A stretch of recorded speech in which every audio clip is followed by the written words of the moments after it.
Hi friends, welcome to JM Video Vision.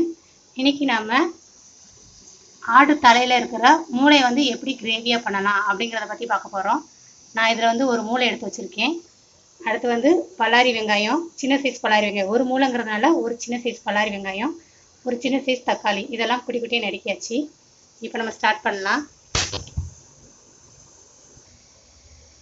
அடுப்பு நல்லா heat ஆயிடுச்சு.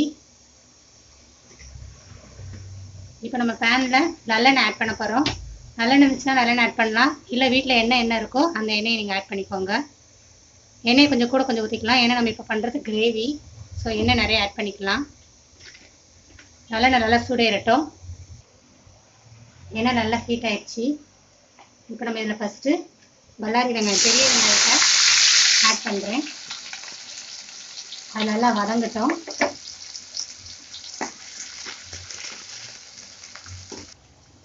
வெங்காயம் நல்லா வதங்கிடுச்சு, இன்னும் வதங்கட்டும். வெங்காயம் நல்லா வதங்கிடுச்சு. இப்போ நம்ம தக்காளி சேர்க்க போகிறோம்.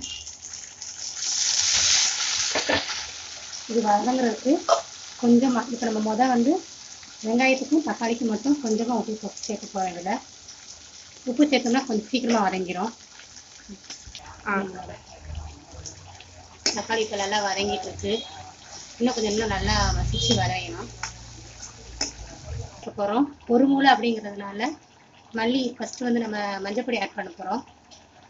மஞ்சப்பொடி வந்து 1/4 டீஸ்பூன் போதும். அடுத்து மிளகாய் தூள், அது வந்து 1/2 டீஸ்பூனு. மசாலா நல்லா வெங்காயத்துலையும் தக்காளிலையும் நல்லா பிடிச்சிருக்கு. ஒரு 2 நிமிஷம் நம்ம போட்ட மசாலா வந்து நல்லா மிக்ஸ் ஆகிற வரைக்கும் ஒரு 2 நிமிஷம் வச்சுக்கலாம். இப்போ நல்லா மசாலா ஒட்டிடுச்சு. இப்போ நம்ம இதில் மூளையை சேர்க்க போகிறோம்.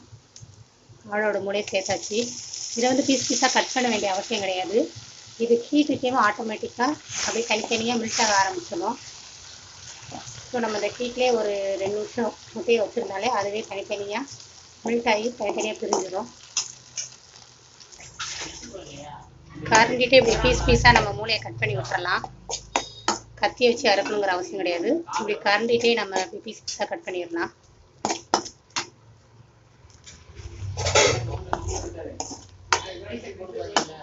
நல்லா வதங்கினால இந்த சைட்லலாம் ஃபுல்லுங்க அப்படியே பபிள்ஸாக வருதா, நல்லா வதங்கிருச்சு.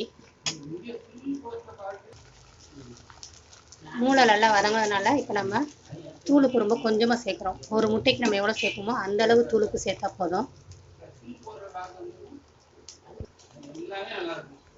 அவ்வளோதான், ஃபினிஷ்ட். இதில் லைட்டாக இறக்கும் போகும்போது கொஞ்சோண்டி சீரகத்தூள், ரொம்ப கொஞ்சமாக மிளகுத்தூள், இவ்வளோ தான் போட்டிருக்கேன். 1/4 டீஸ்பூனுக்கு கம்மியாக தான் இருக்குது. அவ்வளோதான், மூளை கிரேவி ஃபினிஷ்ட். மூளை கிரேவி ரெடி ஆயிடுச்சு. இந்த இது உங்களுக்கு பிடிச்சிருந்துச்சுன்னா எங்களோட சேனல் லைக் பண்ணுங்கள், ஷேர் பண்ணுங்கள், சப்ஸ்கிரைப் பண்ணுங்கள். மறக்காமல் பக்கத்தில் உள்ள பெல் பட்டனை கிளிக் பண்ணுங்கள். தேங்க்ஸ் ஃபார் வாட்சிங்.